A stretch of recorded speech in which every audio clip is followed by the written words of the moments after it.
മഹത്വത്തിൻ്റെ പ്രത്യാശയാവുന്ന ക്രിസ്തു, the hope of glory. ഇത് പാർട്ട് 3 ആണ്.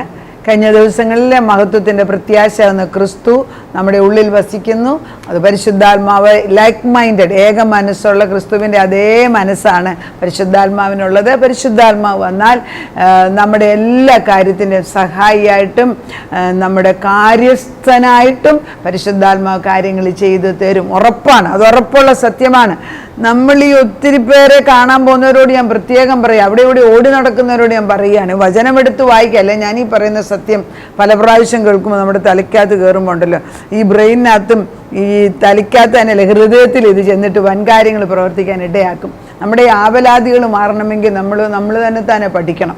ദൈവത്തിൻ്റെ ആത്മാവ് പറയുന്നത് ക്രിസ്തു എൻ്റെ ഉള്ളിലാണ്, ഞാൻ അതിനാൽ വിശുദ്ധനാണ്. പരിശുദ്ധാത്മാവ് എന്നിൽ, ക്രിസ്തു പരിശുദ്ധാത്മാവ്, ഞാൻ അങ്ങോട്ടും ഇങ്ങോട്ടും മാറ്റി പറയുന്നത് ക്രിസ്തുവിൻ്റെ ആത്മാവ് തന്നെയാണ് പരിശുദ്ധാത്മാവ്. എൻ്റെ ഉള്ളിൽ പരിശുദ്ധാത്മാവ് ഉള്ളതിനാൽ ഞാൻ വിശുദ്ധൻ ആകുന്നു എന്ന് എനിക്ക് തന്നെ ബോധം വരണം. അത് മരിക്കുന്നിടം വരെ പഠിപ്പിച്ചാലും ചിലരുടെ തലയിൽ കയറത്തില്ല. Because some denominations teaches in the wrong way. അത് തെറ്റ് തന്നെയാണ്.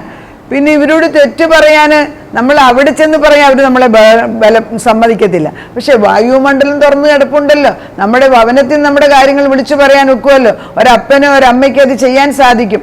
ഒരപ്പൻ തൻ്റെ മകൻ പിന്നെ വീട്ടിൽ നിന്ന് ഇറങ്ങിപ്പോയി സൂയിസൈഡ് ചെയ്യുന്ന പോകുമെന്ന് പറഞ്ഞപ്പം ഞാൻ ദൈവത്തിൻ്റെ ആത്മാവിലുണ്ട്, ഞാൻ പറഞ്ഞു കൊടുക്കുന്ന യെശയ്യാ 60 എങ്ങാണ്ട് എടുത്ത് വായിച്ചിട്ട് കിഴക്കിനോട് വടക്കും തെക്കും കിഴക്കും പടിഞ്ഞാറ് എഴുന്നേറ്റ് നിന്നിട്ട് മകൻ തിരിച്ചു വരുന്നതായിട്ട് പ്രാർത്ഥിക്കാൻ പറഞ്ഞു.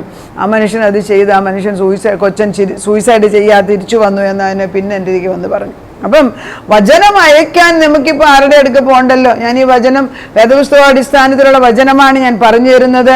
ആത്മാവാണ് എൻ്റെ കൂടെ നിന്ന് സംസാരിക്കുന്നത്. അതുകൊണ്ട് ആവശ്യമുള്ളവർ വാങ്ങിച്ചെടുക്കുക.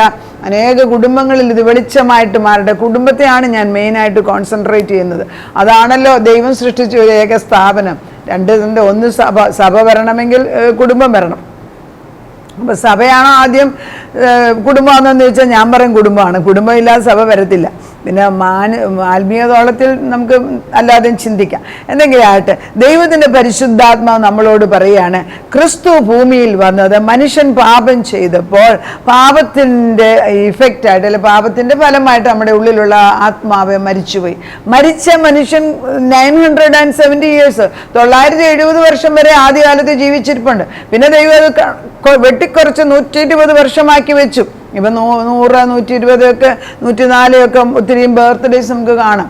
പിന്നെ ചിലർ നേരത്തെ മരിച്ചു പോകും. അത് ദൈവത്തിൻ്റെ ഹിതമല്ല. ദീർഘായുസ് ദൈവം നമുക്ക് തന്നിരിക്കുന്നതാണ്. എന്തെങ്കിലും ആട്ടെ, നമ്മളോട് ദൈവത്തിൻ്റെ പരിശുദ്ധാത്മാവ് പറയുന്നത് ക്രിസ്തു ഭൂമിയിൽ വന്നത് നമ്മുടെ പാപികളാകുന്ന നമ്മളെ ശരിയാണ് ക്രിസ്തുവിനോട് ചേർക്കാനും രക്ഷ തരാം, നിത്യമായ രക്ഷ, നിത്യമായ ജീവൻ തരാണ്. എന്നാൽ അതുപോലെ തന്നെ ഈ വളരെ പ്രധാനപ്പെട്ട ഒരു പോയിന്റാണ്, ക്രിസ്തു ഭൂമിയിൽ വന്നത് പരിശുദ്ധാത്മാവിനെ ഭൂമിയിലേക്ക് കൊണ്ടുവരാനാണ്. ആ സത്യം മനസ്സിലാണ്. ആരെ കൊണ്ടുവരാനാ?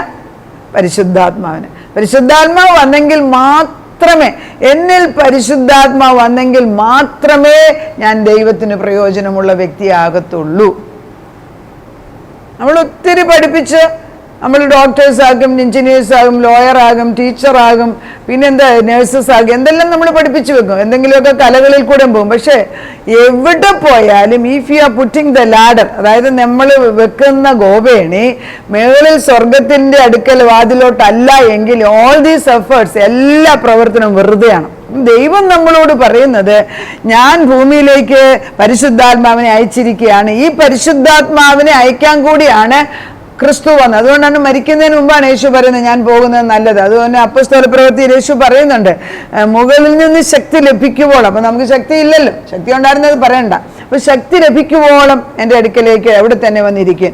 ഒരു ട്രാൻസിഷൻ 4 സ്റ്റേജസ് ഉണ്ട്. ഇത് പറയാൻ നോക്കുമ്പോൾ ട്രാൻസിഷൻ അല്ലെങ്കിൽ നമ്മുടെ ഒരു വിശ്വാസികളെ സംബന്ധിച്ചിടത്തോളം 4 or 5 സ്റ്റേജ് എന്ന് പറയാം. ഒന്ന്, നമ്മളെല്ലാം പാപികളെ, മഹാപാപികളെ. ആദ്യത്തെ സ്റ്റേജ് ക്രിസ്തുവിനെ അറിയുന്നതിന് മുൻപ്.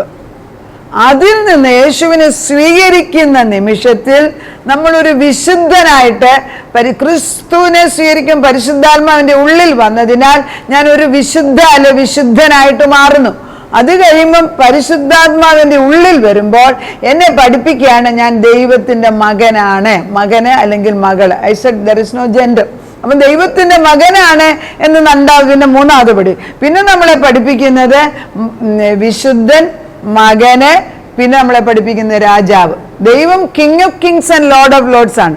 ദൈവം രാജാധി രാജാവും പ്രഭുക്കന്മാരുടെ പ്രഭുവുമാണ് എങ്കിൽ ഞാൻ രാജാവാണ് എന്ന് വേദപുസ്തകം പറയുന്നു. 82 പറയുന്നുണ്ട്, നിങ്ങൾ ദൈവം അല്ലയോ എന്ന് 82:6 പറയുന്നുണ്ട്. നമ്മൾ വി ആർ ഗോഡ്സ്, അങ്ങനെയാണ് 82 പറയുന്നുണ്ട്. അപ്പം നമ്മളെ കുറിച്ച് ദൈവം അഡ്രസ് ചെയ്യുന്നത് പോലും ദൈവമെന്നാണ്. ദൈവത്തിന്റെ മക്കൾ ദൈവമല്ലേ. അപ്പം എൻ്റെ മോന് എൻ്റെ കുടുംബത്തിലെ മോനാണെങ്കിൽ അവൻ ഞങ്ങളുടെ കുടുംബത്തിൻ്റെ പേരല്ലേ എടുത്തുള്ളൂ. 82:6 ഇങ്ങനെയാണ് പറയുന്നത്. 6 നിങ്ങൾ ദേവന്മാരാകുന്നു എന്നും നിങ്ങളൊക്കെ അത്യുന്നതന്റെ പുത്രന്മാരെന്നും ഞാൻ പറഞ്ഞു, എങ്കിലും നിങ്ങൾ മനുഷ്യരെ പോലെ മരിക്കും, പ്രഭുക്കന്മാർ ഒരുത്തിനെ പോലെ പട്ടുപോകും. കാരണം എന്തുവാ? അറിയത്തില്ല. സത്യം അറിയാത്തതിനാൽ നമ്മൾ പട്ടുപോകുമെന്ന് പറഞ്ഞാൽ നശിച്ചു പോകുന്ന അതിൻ്റെ അർത്ഥം. അപ്പം ദൈവം പറയുന്നു ഈ ട്രാൻസിഷൻ, അതായത് പാപി മഹാപാപി സ്റ്റേജിൽ നിന്നും ക്രിസ്തുവിനെ സ്വീകരിക്കുന്ന നിമിഷത്തിൽ ഞാൻ ഒരു വിശുദ്ധ സ്ഥാനപരമായിട്ട് എന്നെ പിന്നെ വിശുദ്ധ അല്ലെങ്കിൽ വിശുദ്ധനെന്ന് കാണുന്നു എങ്കിൽ നമ്മളെ ദൈവം മക്കളായിട്ടാണ് സ്വീകരിക്കുന്നത്. വി ആർ അഡോപ്റ്റഡ്, ക്രിസ്തുവിൽ സ്വീകരിച്ചിരിക്കുന്ന മക്കളാണ്. യോഹന്നാന്റെ 1:12 പറയുന്നത്, മനുഷ്യന്റെ ശക്തിയാലോ മനുഷ്യന്റെ ജഡരക്തത്താലോ ഒന്നും അല്ല, ദൈവം നമ്മളെ ദത്തെടുത്തിരിക്കുകയാണെന്ന് വ്യക്തമായിട്ട് 1:12 വാക്യത്തിൽ പറയുന്നുണ്ട്. അത് വാക്യങ്ങൾ വാക്യം തന്നെ എടുത്ത് വായിക്കാം. എന്താ? അവർ രക്തത്തിൽ നിന്നല്ല, നമ്മൾ വി ആർ അഡോപ്റ്റഡ്, അതായത് നമ്മള് ദത്തെടുത്ത മക്കളാന്നുള്ളതിനാണ് 1:12-13. അവർ രക്തത്തിൽ നിന്നല്ല, യോഹന്നാന്റെ ജഡത്തിന്റെ ഇഷ്ടത്താലല്ല പുരുഷന്റെ ഇഷ്ടത്താലുമല്ല ദൈവത്തിൽ നിന്നത്രേ ജനിച്ചത്. We are adopted by the word of God. ദൈവത്തിന്റെ ആത്മാവ് നമ്മളിൽ വന്നപ്പോഴാണ് നമ്മൾ യേശുവിനെ സ്വീകരിച്ചത്. അപ്പം നമ്മൾ ഈ ട്രാൻസിഷൻ, ഞാൻ പറഞ്ഞത് വിശുദ്ധനായി മാറുന്നു, 1, 2 മക്കളായി മാറുന്നു, 3 രാജാവായി, 4 ക്രിസ്തുവിന്റെ മണവാട്ടികളായിട്ട് മാറുന്നു. ഇതെല്ലാ പദവികളും ദൈവം നമുക്ക് ക്രിസ്തുവിൽ കൂടെ തന്നിരിക്കുകയാണ്. ഈ ഒരു പദവി അറിയാതെ നമ്മൾ ഇന്നും പാപി മഹാപാപി എന്ന് പറഞ്ഞാൽ എന്താ സംഭവിക്കുന്നതെന്ന് ചോദിച്ചാൽ, നീ എന്നും പുറത്താണ്, പ്രാകാരത്തിലാണ്, ആലയത്തിനകത്ത് നിനക്ക് കയറാൻ അവകാശമില്ല. 3 തട്ടുണ്ട്. പ്രാകാരം, inner court, the holy of holy, അതായത് പ്രാകാരം പുറംതട്ടാണത്. അത് കഴിഞ്ഞിട്ടാണ് വിശുദ്ധ സ്ഥലം, അത് കഴിഞ്ഞിട്ടാണ് അതിവിശുദ്ധ സ്ഥലം. അപ്പൊ ഈ അവയർനെസ് അല്ലെങ്കിൽ ഈ അറിവില്ല എങ്കിൽ നീ എന്നും പുറത്ത് ജീവിച്ചേച്ച് ദൈവത്തെ കുറ്റം പറഞ്ഞിട്ട് ഒരു കാര്യമില്ല. കഴിഞ്ഞ ദിവസം ഒരാളെ ഞാൻ കണ്ട്, കൊച്ചിനോട് ഞാനും എന്തൊക്കെയോ കഴിഞ്ഞ വർഷം പറഞ്ഞു, ഈ വർഷം അവനെ കണ്ടപ്പോൾ അവൻ എന്നോട് ആൻറ്റി പറഞ്ഞത് പലതും നടക്കാതെ നിൽക്കുന്നു. ഞാൻ ചോദിച്ചു, നീ എവിടെയാണ് നിൽക്കുന്നത്? വിശ്വാസത്തിലൊന്നും ആയിട്ടില്ല. വിശ്വാസത്തിൽ അവൻ ആരെന്നുള്ള ബോധമില്ലാതെ അലഞ്ഞു നടക്കുകയാണ്. നമ്മളോട് എൻ്റെ അപ്പന് കഴിവുണ്ടെന്നും എൻ്റെ അപ്പൻ പറഞ്ഞത് ചെയ്യാൻ അവൻ വിശ്വസ്തനെന്നുള്ള ബോധം വരുമ്പോഴാണ് നമുക്ക് വ്യത്യാസം വരുന്നത്. Do we really believe the words which God says to us? എത്രയോ വാഗ്ദത്തങ്ങൾ. അല്ല, ദൈവം പറയുന്നത് നിങ്ങൾ എന്നെ സ്വീകരിക്കുമ്പോൾ എൻ്റെ മക്കളാന്നുള്ള പദവി ദൈവം പറഞ്ഞിട്ട് നമ്മൾ സ്വീകരിക്കുന്നുണ്ട്. അവിടെയൊക്കെ ഞാനിത് വചനം പറയുമ്പോൾ തന്നെ നമ്മുടെ ഈ മെയിൻ ലൈൻ ചർച്ചസിലൊക്കെ ഇതങ്ങനെ പിന്നെ നല്ല ഒരു കട്ടിയുള്ള ഒരു ഇരുമ്പ് കോൺക്രീറ്റ് പോലെ വാർത്ത് വെച്ചിരിക്കുന്ന പോലെ തോന്നിക്കുന്നുണ്ട്. അഴിഞ്ഞു പോകണം ഇതെല്ലാം. കർത്താവ് പറയുന്നത് നിങ്ങൾ എൻ്റെ മക്കളാണ്. ആ പദവിയിലോട്ട് കയറുമ്പോഴാണ് നമുക്ക് സ്നേഹം ഉണ്ടാകുന്നത്. നമ്മൾ മക്കളാകാതെ എങ്ങനെ സ്നേഹം അറിയും? മക്കളെയും പുറത്ത് നിൽക്കുന്ന വേലക്കാരനെ രണ്ടായിട്ടല്ലേ ട്രീറ്റ് ചെയ്യുന്നത്? നമ്മൾ സ്വയമേ ഭിക്ഷക്കാരനാണെങ്കിൽ നമ്മൾ അപ്പുറത്തല്ലേ നിർത്തത്തുള്ളൂ, വീട്ടിനകത്ത് കയറ്റിയിരുത്തുക. ദൈവമക്കളാന്നുള്ള പദവി അറിയുന്നതാണ് ദൈവത്തിനുള്ള പ്രത്യാശ. അത് വരുന്നത് ക്രിസ്തു എന്നിൽ വസിക്കുന്നതുകൊണ്ട് മാത്രം. പരിശുദ്ധാത്മാവിനെ അലവ് ചെയ്യുന്നുണ്ട്. വചനം വായിച്ച് നമ്മൾ ബലപ്പെട്ടില്ല എങ്കിൽ നമ്മൾ ദിനം പ്രതി പിശാചിന്റെ അടിമത്വത്തിലേക്ക് പോകുന്നു. If you don't become king, you have no authority. അതായത് നമ്മൾ ദൈവത്തിന്റെ പദവിയിലോട്ട്, അതായത് കർത്താവിന്റെ അതേ ആ പദവിയിലോട്ട് കയറുന്നില്ലെങ്കിൽ കർത്താവ് നമ്മളെ ഒന്നും ഏൽപ്പിച്ച് ജയിക്കാനൊക്കത്തില്ല. അത് സിമ്പിളായിട്ട് ഞാൻ പറയാമെങ്കിൽ നമ്മുടെ ആൺമക്കൾ, നമ്മുടെ കസ്റ്റമനുസരിച്ച് നമ്മുടെ കൂടെ ആൺമക്കളാണ് നമ്മുടെ അവകാശികളായിട്ട് നിൽക്കുമ്പോൾ, ആ ആൺമക്കൾ പ്രായപൂർത്തിയായിട്ട് അവർ അപ്പൻ ചെയ്ത് ജോലികൾ ഏറ്റെടുക്കുന്നിടം വരെ അപ്പൻ ജോലി ചെയ്തുകൊണ്ടിരിക്കും. അവർ നോക്കിക്കൊണ്ടിരിക്കുകയാണ്, when is he going to become mature so that I can hand over the things for the next generation. അത് തന്നെയാണ് ദൈവം നോക്കുന്നത്. നമ്മൾ പലത് ചെയ്യുന്നെങ്കിലും നമ്മുടെ പദവി അറിയുന്നില്ലെങ്കിൽ, നമ്മൾ പദവി എന്ന് പറയുമ്പം ഞാൻ ദൈവത്തിൻ്റെ രാജാവ് രാജ്ഞി എന്ന പദവി അറിയുന്നില്ല എങ്കിൽ നമ്മളെ കൊണ്ട് ദൈവത്തിന് വൻ കാര്യം ചെയ്യാനൊക്കത്തില്ല. അതുകൊണ്ടാണ് നമ്മൾ പറയുന്നത് ദൈവത്തിൻ്റെ മകനെന്നും ദൈവത്തിൻ്റെ വിശുദ്ധനെന്നും ദൈവം നമ്മളിൽ വസിക്കുന്നെന്നും പരിശുദ്ധാത്മാ നമ്മളെ ഉപയോഗിക്കുന്ന മനസ്സിലാക്കുമ്പോഴാണ് പൗലോസിൻ്റെ കൂട്ടം നമുക്ക് പറയാം, നമ്മുടെ നിഴല് വീണാൽ പോലും, പത്രോസിൻ്റെയൊക്കെ നിഴല് വീണാൽ പോലും രോഗികൾ സൗഖ്യമാകണം, മരിച്ചവർ എഴുന്നേൽക്കണം. ഇതെല്ലാം നമുക്ക് തന്നിരിക്കുന്ന പദവിയാണ്, നമ്മൾ മനസ്സിലാക്കുന്നില്ല. കർത്താവിൻ്റെ മഹത്വത്തെക്കുറിച്ച് നമ്മൾ അറിഞ്ഞു തന്നെ ഇരിക്കണം. യേശു ആരെന്നും യേശു നമ്മളുടെ ജീവിതത്തിൽ എന്താ ചെയ്യുന്നതെന്ന് ദിനംപ്രതി അറിയാൻ ദൈവം ആഗ്രഹിക്കുന്നുണ്ട്.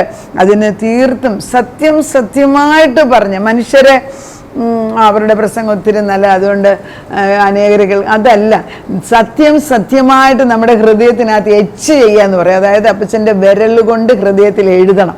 അങ്ങനെ എഴുതിയില്ലെങ്കിൽ നമ്മൾ വലുതാകത്തില്ല, വളരത്തില്ല. We don't become mature. ഈ ഭാവി മഹാഭാവി സ്റ്റേജിൽ നിന്നൊക്കെ ക്രിസ്തുവിനെ സ്വീകരിക്കുന്നിടം വരെ ഭാവിയാണ്, മഹാഭാവിയെ സംബന്ധിച്ചു. പക്ഷെ അത് കഴിയുമ്പോൾ സ്ഥാനമാറ്റം വന്നു. അത് സിമ്പിൾ എക്സാമ്പിൾ ഒന്നും കൂടെ പറയാൻ ദൈവം ആത്മാവി ആഗ്രഹിക്കുന്നത്. നമ്മൾ കല്യാണത്തിന് മുമ്പേ ചെറുക്കനെന്നും പെണ്ണുമെന്നാണ് പറയുന്നത്. ചെറുക്കൻ വന്നോ പെണ്ണു വന്നോ നമ്മൾ ചോദിക്കും. കല്യാണം എല്ലാം കഴിയുമ്പം നമ്മുടെ കഷ്ടത്തിലല്ല, പുറത്തുള്ള ഇവിടെ ഉണ്ടെന്ന് തോന്നുന്നു, പ്രത്യേകിച്ച് അമേരിക്കൻ കൾച്ചറിലൊക്കെ ഞാൻ കണ്ടിട്ടുണ്ട്. Now you are husband and wife. അപ്പം ഇന്ന് വരെ ചെറുക്കനെന്നും പെണ്ണെന്നും പറഞ്ഞ ആളെ ഇപ്പം ഭർത്താവും ഭാര്യ എന്ന പദവിയിലോട്ട് മാറി. സെയിം പേഴ്സൺസ് ആണ് നമ്മുടെ മുമ്പിൽ. അവർ കണ്ടിരിക്കുമ്പോൾ ഇച്ചിരി മുമ്പ് ചെറുക്കനും പെണ്ണുമായിരുന്നു. പക്ഷെ ഇന്നിപ്പോൾ അവർ ഒരാൾ ഭർത്താവ് ഒരാൾ ഭാര്യയുമായി. The position changes. ആ പൊസിഷൻ ചേഞ്ച് ചെയ്യുന്നില്ല വിശ്വാസികളുടെ ജീവിതത്തിൽ. അത് മാറണം. ക്രിസ്തുവിൽ നമ്മൾ പാപിയായിരിക്കുന്ന നമ്മളെ ക്രിസ്തുവിനെ സ്വീകരിക്കുമ്പോൾ അവൻ്റെ രക്തത്താൽ നമ്മളെ ക്രിസ്തുവിൻ്റെ മക്കളാക്കി മാറ്റി, വിശുദ്ധരാക്കി മാറ്റി എന്നുള്ള സ്ഥാനമാറ്റം പിന്നെ നമ്മൾ പഠിപ്പിക്കും, പരിശുദ്ധാത്മാ പഠിപ്പിച്ചെടുക്കും. അത് ഇന്ന് സംഭവിക്കട്ടെ. ദൈവം നമ്മളെ അനുഗ്രഹിക്കട്ടെ. നാഥാ, നിൻ്റെ മുമ്പിലേക്ക് ഞങ്ങൾ കടന്നു വരിക. പല രഹസ്യങ്ങൾ ഇത് പറയുമ്പോൾ പുറത്തോട്ട് കടന്നു വരുന്നുണ്ട്. മറ്റുള്ളവർക്ക് ആത്മാവിൽ മനസ്സിലാക്കുവാൻ തക്കവണ്ണം പരിശുദ്ധാത്മാവിൻ്റെ ലളിതമായ ഭാഷയിൽ ഇത് മറ്റുള്ളവരുടെ ഹൃദയത്തിൽ ചെന്ന് കൊള്ളുവാൻ പരിശുദ്ധാത്മാവെ പ്രവർത്തിക്കണമേ എന്ന് പ്രാർത്ഥിക്കുന്നു. ഇത് പ്രവർത്തിക്കുക തന്നെയല്ല, അതനുസരിച്ച് അവരുടെ ഹൃദയത്തിൽ ഒരു ബലം. ഞാൻ പാപിയല്ല, ഞാൻ പാപിയായിരിക്കാം. ഇന്ന് രണ്ട് തരത്തിലുള്ള പാപങ്ങളുണ്ടല്ലോ അർത്ഥം. എന്നാൽ നിത്യമായ മരണത്തിൽ നിന്ന് എന്നെ രക്ഷിച്ചതിനാൽ ഞാനിനി പാപിയല്ല, ഞാൻ ദൈവത്തിൻ്റെ വിശുദ്ധനായി മാറിയിരിക്കുന്നു, ദൈവത്തിൻ്റെ മകനായി മാറിയിരിക്കുന്നു, ദൈവത്തിൻ്റെ രാജകീയ പദവിയിലേക്ക് എന്നെ മാറ്റിയിരിക്കുന്നു എന്നുള്ള ബോധം വരുമ്പോഴാണ് ക്രിസ്തു ചെയ്തതുപോലെ ചെയ്യാനും ഒരു മണവാട്ടിയായിട്ട് സഭ നിൽക്കാനും ഞങ്ങളെ കൊണ്ട് പ്രയോജനപ്പെടുത്തുന്നത്. ഞാൻ എൻ്റെ എന്നുള്ള ചിന്തകളെല്ലാം എടുത്തു കളഞ്ഞിട്ട് പരിശുദ്ധാത്മാവ് ഞങ്ങളെ വ്യക്തമായിട്ട് പഠിപ്പിക്കണമേ. പൂർണ്ണമായിട്ടും ഞങ്ങളെ ഏൽപ്പിച്ചു തരുന്നു. നാഥൻ അത് ചെയ്യുന്നതിനാൽ സ്തോത്രം. ഞങ്ങളുടെ ഹൃദയത്തിൽ ഒരു വലിയ വെളിച്ചം, ഇരുട്ടിനെ അടിച്ചു മാറ്റിയിട്ട് വലിയൊരു പ്രകാശം, ഒരു വിളക്ക് പോലെ അകത്തു കൊണ്ട് വെക്കുന്ന കൃപയ്ക്ക് നന്ദിയോടെ സ്തോത്രം. അവിടുന്ന് അത് ചെയ്യുന്നതിനാൽ നന്ദി. ഞങ്ങളുടെ ഹൃദയം ശുദ്ധമാകട്ടെ.